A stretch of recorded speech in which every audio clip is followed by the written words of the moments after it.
ಎಂತೆಂಥ ಕ್ರಿಮಿಗಳಿರ್ತವೆ, ಎಂತೆಂಥ ನಾಲಾಯಕರು ಇರ್ತಾರೆ ಅನ್ನೋದಕ್ಕೆ ಒಂದು ಉದಾಹರಣೆ ಇದೆ. ಮಚ್ಚಿನಿಂದ ಹಸುವಿನ ಕೆಚ್ಚಲನ್ನು ಕತ್ತರಿಸಿ ವಿಕೃತಿಯನ್ನು ಮೆರೆದಿದ್ದಾರೆ. ಬೆಂಗಳೂರಿನಲ್ಲಿ ಮತ್ತೊಂದು ಅಮಾನವೀಯ ಕೃತ್ಯ ನಡೆದಿರೋದು. ಇವರೇನು ಮನುಷ್ಯರು ಇಲ್ಲ ರಾಕ್ಷಸರು? ಎಂಥ ನೀಚ ಮನಸ್ಥಿತಿ ನೋಡಿ. ಮಚ್ಚಿನಿಂದ ಹಸುವಿನ ಕೆಚ್ಚಲನ್ನು ಕತ್ತರಿಸಿ ವಿಕೃತಿಯನ್ನು ಮೆರೆದಿದ್ದಾರೆ. ಇವರನ್ನು ಸುಮ್ಮನೆ ಬಿಡಲೇಬಾರದು. ಮೂಕ ಪ್ರಾಣಿಯ ರೋಧನೆಯನ್ನ ಲೆಕ್ಕಿಸದೆ ಅಟ್ಟಹಾಸವನ್ನ ಮೆರೆದಿದ್ದಾರೆ ನಾಲಾಯಕರು. ಯಶವಂತಪುರ ವಿಧಾನಸಭಾ ಕ್ಷೇತ್ರದಲ್ಲಿ ಹೀನ ಕೃತ್ಯ ಆಗಿರೋದು ಚಿಕ್ಕನಹಳ್ಳಿ ಗ್ರಾಮ ಪಂಚಾಯಿತಿ ವ್ಯಾಪ್ತಿಯ ಸೂಲಿವಾರ ಗ್ರಾಮದಲ್ಲಾಗಿರುವಂತಹ ಘಟನೆ ಇದು. ಸೂಲಿವಾರದ ಡೇರಿ ಅಧ್ಯಕ್ಷ ಮರೆ ಬಸವಯ್ಯಗೆ ಸೇರಿದಂತ ಹಸು. ರಾಜಕೀಯ ದ್ವೇಷಕ್ಕೆ ಹಸುವಿನ ಕೆಚ್ಚಲನ್ನ ಕೊಯ್ದು ವಿಕೃತಿಯನ್ನ ಮೆರೆದಿದ್ದಾರೆ ಅಂತ ನೋಡಿ. ಕೆಚ್ಚಲು ಕೊಯ್ದ ಕಾರಣ ಜಮೀನಿನಲ್ಲಿ ಪಾಪ ಹಸು ಒದ್ದಾಡಿದೆ, ನೆರಳಾಡಿದೆ. ಸತತ 5 ಗಂಟೆಗಳ ಕಾಲ ಚಿಕಿತ್ಸೆ ನೀಡಿದ್ರೂ ಫಲಕಾರಿ ಆಗಿಲ್ಲ. ಹಸು ಸಾವನ್ನಪ್ಪಿದೆ. ಹಸುವಿನ ಕೆಚ್ಚಲನ್ನ ಕೊಯ್ದಿದಾರಲ್ಲ ಈ ಕಿರಾತಕರು, ಈ ಕ್ರಿಮಿಗಳು, ಈ ನಾಲಾಯಕರು, ಇವರನ್ನ ಮಾತ್ರ ಸುಮ್ಮನೆ ಬಿಡಬಾರದು. ರಾಕ್ಷಸರ ರೀತಿಯಲ್ಲಿ ವರ್ತನೆ ಮಾಡಿದ್ದಾರೆ. ರಾಕ್ಷಸರ ರೀತಿಯಲ್ಲಿ.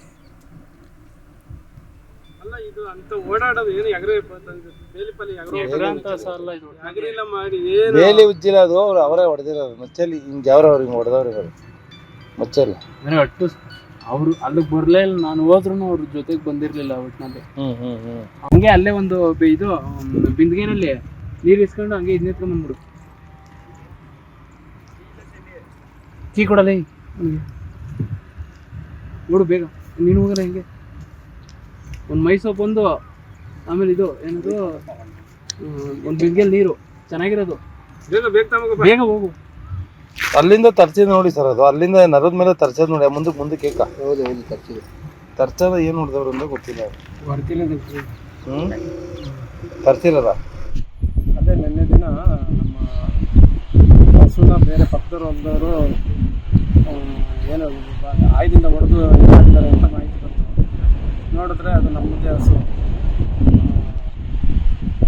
ಕೆತ್ತಲು ತುಂಬ ಡೀಪಾಗಿ ಆಳವಾಗಿ ಬಲವಾದ ಏಟು ಬಿದ್ದಿರೋದ್ರಿಂದ ನರಗಳೆಲ್ಲ ಕಟ್ಟಾಗ್ಬಿಟ್ಟಿದೆ. ಡಾಕ್ಟ್ರು ಬಂದು ಎಲ್ಲ ಚಿಕಿತ್ಸೆ ಕೊಟ್ಟಿದ್ದಾರೆ, ಆದರೂ ಉಳಿಲಿಲ್ಲ. ಈಗ ಪೊಲೀಸ್ ಕಂಪ್ಲೇಂಟ್ ಕೊಟ್ಟಿದ್ದೀವಿ. ಪೊಲೀಸರೆಲ್ಲ ಬಂದು ಇನ್ವೆಸ್ಟಿಗೇಷನ್ ಮಾಡ್ತಾವೆ. ಮತ್ತು ಡಾಕ್ಟ್ರು ಬಂದು ಈಗ ಯಾರ ಮೇಲೆ ಅನುಮಾನ ಸರ್? ಅದೇ ಅವ್ರ ಜಮೀನು ಮಾಲೀಕರಾದ ಗುರ್ಸಿದ್ದಪ್ಪ ಅವ್ರ ಮೇಲೆ ನಮ್ಗೆ ಅನುಮಾನ. ಯಾಕೆ ಅವ್ರು ಅಲ್ಲೇ ಕೆಲಸ ಮಾಡ್ತಾ ಇದ್ದಿದ್ರಕ್ಕೆ, ಹಂಗಾಗಿ ಅವ್ರ ಮೇಲೆ ಅನುಮಾನ. ದ್ವೇಷ ಏನಿತ್ತು ಅಂತದ್ದು ಅಂತ ಅದೇ ನಮಗೂ ಅವ್ರಿಗೂ ಸ್ವಲ್ಪ ಹಳೆಯ ದ್ವೇಷನೇ. ನಮಗೂ ಅವ್ರು ಸುಮಾರು ದಿನದಿಂದ ಆಗೋದಿಲ್ಲ. ಆ ಒಂದು ಯಾವುದೋ ಹಳೆಯ ಇದ್ರು ಇಟ್ಕೊಂಡು ಹಂಗೆ ಮಾಡಿರ್ಬೋದು ಅನಿಸ್ತು. ಅದೇ ನಿನ್ನೆ ದಿನ ನಮ್ಮ ಹಸುನ ಬೇರೆ ಪಕ್ಕದವ್ರು ಒಂದವರು ಏನು ಆಯುಧದಿಂದ ಹೊಡೆದು ಮಾಡಿದ್ದಾರೆ ಅಂತ ಮಾಹಿತಿ ಬಂತು. ನೋಡಿದ್ರೆ ಅದು ನಮ್ಮದೇ ಹಸು. ಕೆತ್ತಲು ತುಂಬ ಡೀಪಾಗಿ ಆಳವಾಗಿ ಬಲವಾದ ಏಟು ಬಿದ್ದಿರೋದ್ರಿಂದ ನರಗಳೆಲ್ಲ ಕಟ್ಟಾಗ್ಬಿಟ್ಟಿದೆ. ಡಾಕ್ಟ್ರು ಬಂದು ಎಲ್ಲ ಚಿಕಿತ್ಸೆ ಕೊಟ್ಟಿದ್ದಾರೆ, ಆದರೂ ಉಳಿಲಿಲ್ಲ. ಈಗ ಪೊಲೀಸ್ ಕಂಪ್ಲೇಂಟ್ ಕೊಟ್ಟಿದ್ದೀವಿ. ಪೊಲೀಸರೆಲ್ಲ ಬಂದು ಇನ್ವೆಸ್ಟಿಗೇಷನ್ ಮಾಡ್ತಾವೆ. ಮತ್ತು ಡಾಕ್ಟ್ರು ಬಂದು ಈಗ ಯಾರ ಮೇಲೆ ಅನುಮಾನ ಸರ್? ಅದೇ ಅವ್ರ ಜಮೀನು ಮಾಲೀಕರಾದ ಗುರ್ಸಿದ್ದಪ್ಪ ಅವ್ರ ಮೇಲೆ ನಮ್ಗೆ ಅನುಮಾನ. ಯಾಕೆ ಅವ್ರು ಅಲ್ಲೇ ಕೆಲಸ ಮಾಡ್ತಾ ಇದ್ದಿದ್ರಕ್ಕೆ, ಹಂಗಾಗಿ ಅವ್ರ ಮೇಲೆ ಅನುಮಾನ. ದ್ವೇಷ ಏನಿತ್ತು ಅಂತದ್ದು ಅಂತ ಅದೇ ನಮಗೂ ಅವ್ರಿಗೂ ಸ್ವಲ್ಪ ಹಳೆಯ ದ್ವೇಷನೇ. ನಮಗೂ ಅವ್ರು ಸುಮಾರು ದಿನದಿಂದ ಡೀಟೇಲ್ಸ್ ಕೊಡ್ತಾರೆ ನಮ್ಮ ಮೆಟ್ರೋ ರಿಪೋರ್ಟರ್ ಚರಣ್. ಯಾರು ಈ ರೀತಿಯಾದಂಥ ಕೃತ್ಯವನ್ನ ಮಾಡಿರೋದು ಮತ್ತು ಯಾವ ಕಾರಣಕ್ಕೆ ಮಾಡಿರೋದು, ಯಾವಾಗ ಆಗಿರುವಂಥ ಘಟನೆ ಇದು? ಎಸ್ ಸರ್, ಪ್ರಮುಖವಾಗಿ ಇದು ನಿನ್ನೆ ಮಧ್ಯಾಹ್ನದ ಹೊತ್ತಿಗೆ ನಡೆದಿರುವಂತಹ ಘಟನೆ. ಏನು ಹಸು ವಿಚಾರದಲ್ಲಿ ಒಂದಿಷ್ಟು ಜಗಳಗಳು, ವೈಮನಸ್ಸುಗಳು ಇತ್ತು. ಪ್ರಮುಖವಾಗಿ ಏನು ಅಕ್ಕಪಕ್ಕದ ಜಮೀನಿನ ಒಂದು ವೈಮನಸ್ಸು ಏನಿತ್ತು, ವೈಯಕ್ತಿಕ ಜಗಳ ಏನಿತ್ತು, ಅದಕ್ಕೆ ಸದ್ಯ ಈಗ ಹಸು ಬಲಿಯಾಗಿರುವಂತದ್ದು. ಹಸು ಪ್ರತಿದಿನ ಬೇರೆಯವರ ಜಮೀನಿಗೆ ಮೇಲು ಹೋಗುತ್ತೆ ಅನ್ನೋ ಒಂದು ಕಾರಣಕ್ಕೆ ಅನೇಕ ಬಾರಿ ಬಂದು ಏನು ಹಸುವಿನ ಮಾಲೀಕರ ಜೊತೆ ಮರಿಸ್ವಾಮಿ ಅವರ ಜೊತೆ ಬಂದು ಜಗಳವನ್ನ ಆಡಿದ್ರು. ಇದರ ಜೊತೆಗೆ ಒಂದಿಷ್ಟು ವೈಮನಸ್ಸುಗಳು ಕೂಡ ಸೃಷ್ಟಿಯಾಗಿತ್ತು. ಮತ್ತೆ ಒಂದಿಷ್ಟು ವಿಚಾರಗಳು ಚರ್ಚೆ ಆಗ್ತಾ ಇರುವಂತದ್ದು KMF ಚುನಾವಣೆ ಏನಿದೆ, ಈ ಒಂದು ಚುನಾವಣೆ ಸಂದರ್ಭದಲ್ಲಿ ಮರಿಸ್ವಾಮಿ ಅವರು ಮತ ಚಲಾಯಿಸುವಾಗ ಬೇರೆ ಅಭ್ಯರ್ಥಿಗೆ ಮತ ಚಲಾಯಿಸಿದ್ರು ಎನ್ನುವಂತಹ ಒಂದು ಕಾರಣವೂ ಕೂಡ ಕೇಳಿ ಬರ್ತಾ ಇದೆ. ಈ ಒಂದು ಕಾರಣಕ್ಕೆ ಈಗ ದ್ವೇಷವನ್ನ ಸಾಧಿಸ್ತಾ ಇದ್ದಾರೆ.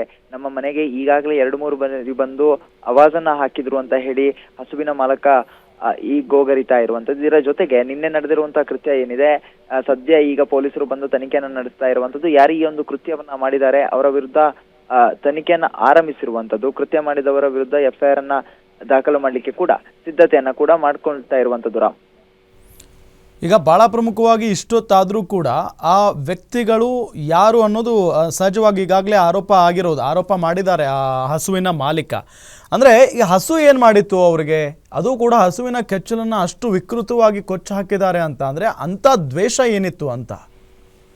ಎಸ್ ರಾಮ, ಪ್ರಮುಖವಾಗಿ ಎಲ್ಲೋ ಒಂದು ಕಡೆಯಲ್ಲಿ ಇದನ್ನ ಹೀನಾಯ ಕೃತ್ಯ ಅಂತಾನೆ ಹೇಳ್ಬೋದು. ಯಾಕಂತ ಹೇಳಿದ್ರೆ ಆ ಒಂದು ಹಸು ಆ ಒಂದು ಜಮೀನಿಗೆ ಏನಿತ್ತು ದಿನ ಮೇಲು ಹೋಗ್ತಿತ್ತಂತೆ. 2 ಜಮೀನುಗಳು ಅಕ್ಕಪಕ್ಕ ಇರೋದ್ರಿಂದಾಗಿ ಹಸುವಿಗೆ ತಿಳಿಯೋದಿಲ್ಲ, ಮನುಷ್ಯನಿಗೆ ತಿಳಿದ ರೀತಿಯಾಗಿ ಹಸುಗಳಿಗೆ ತಿಳಿಯೋದಿಲ್ಲ ಯಾರ ಜಮೀನು ಏನು ಎತ್ತ ಅನ್ನುವಂತಹ ಒಂದಿಷ್ಟು ವಿಚಾರಗಳು. ಆದ್ರೆ ಇದನ್ನ ದ್ವೇಷವಾಗಿ ಇಟ್ಕೊಂಡು ನಿಮ್ಮ ಹಸು ನಮ್ಮ ಜಮೀನಿಗೆ ಬರ್ತಾ ಇದೆ ಅಂತ ಹೇಳಿ ಈ ರೀತಿ ಮಾಡಿದ್ದಾರೆ ಅಂತ ಆರೋಪವನ್ನ ಕೂಡ ಮಾಡ್ತಾ ಇರುವಂತದ್ದು. ಸದ್ಯ ಈಗ ಪೊಲೀಸರು ತನಿಖೆಯನ್ನ ಮಾಡ್ತಾ ಇದ್ದಾರೆ. ಯಾರು ಈ ರೀತಿಯಾದಂತಹ ಕೃತ್ಯವನ್ನ ಮಾಡಿದ್ರು, ತಮ್ಮ ವೈಷಮ್ಯ ಕಟ್ಕೊಂಡಿದ್ದವರೇ ಮಾಡಿದ್ರ ಅಥವಾ ಬೇರೆ ಯಾರಾದ್ರೂ ಮಾಡಿದ್ರ ಅನ್ನುವಂದ್ರ ಬಗ್ಗೆ ಕೂಡ ತನಿಖೆಯನ್ನ ಮಾಡ್ತಾ ಇದ್ದಾರೆ. ಆದ್ರೆ ಆ ಒಂದು ಜಮೀನಿನ ಮಾಲೀಕ ಏನಿದ್ದಾರೆ ಅವರು ಇವರಿಗೆ ಸಂಬಂಧಿಕರೇ ಬೀಳೋದ್ರಿಂದಾಗಿ ಅವರ ಮೇಲೆ ಗಂಭೀರ ಆರೋಪವನ್ನ ಮಾಡ್ತಾ ಇದ್ರೆ ಅವರೇ ಮಾಡಿರಬಹುದು ಅನ್ನುವಂತಹ ಒಂದು ಆರೋಪವನ್ನ ಕೂಡ ಮಾಡ್ತಾ ಇರುವಂತ ಪೊಲೀಸರು. ಮೊದಲನೇದಾಗಿ ಈ ಒಂದು ಮಾಹಿತಿ ಏನಿದೆ ಅದನ್ನ ಕಳೆ ಹಾಕಿಕೊಂಡು ಅವರನ್ನ ಕೂಡ ಸ್ಟೇಷನ್ಗೆ ಕರೆಸುವಂತಹ ಕೆಲಸವನ್ನ ಮುಂದುವರೆದಿರುವಂತದ್ದು. ರಾಮ್, ಓಕೆ, ಥ್ಯಾಂಕ್ ಯು ತಮ್ಮೆಲ್ಲ ಮಾಹಿತಿಗಾಗಿ ಚರಣ್.